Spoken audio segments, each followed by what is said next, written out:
পিছনে মানুষের সঙ্গে আড্ডা, তারপর বাউরে ছিপ ফেলে মাছ।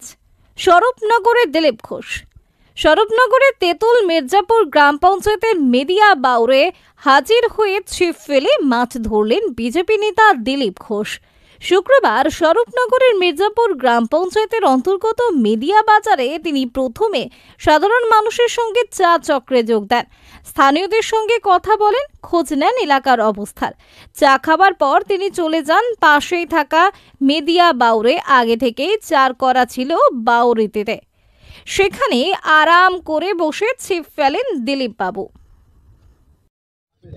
আমার ওই হুইলটা না টার্বো এরকম মুন্ডুটা একটা দিয়ে গেছে, সেটা আমার গাড়ি চলে গেছে, সব সেই গাড়ি নিয়ে গোড়া চলে গেছে, বাড়ি চলে গেছে।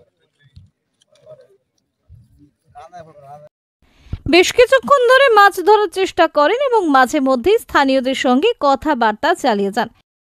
তার উপস্থিতিতে এলাকায় রীতিমতো উৎসবের পরিবেশ তৈরি হয়। অনেকেই মোবাইলে মুহূর্তটি বন্দী করেন। স্থানীয়দের দাবি, দিলীপ ঘোষের এই সহজ সরল ব্যবহার তাদের কাছে বড় প্রাপ্তি। তাদের কথায়, রাজনৈতিক ব্যস্ততার মাঝেও নেতার এমন স্বতঃস্ফূর্ত অংশগ্রহণ মানুষের সঙ্গে সম্পর্ককে আরো দৃঢ় করে তোলে।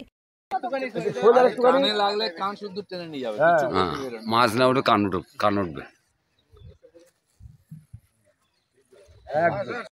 এলাকায় রাজনৈতিক আলাপ আলোচনার পাশাপাশি সাধারণ মানুষের দৈনন্দিন সমস্যা উঠে আসে তার সামনে।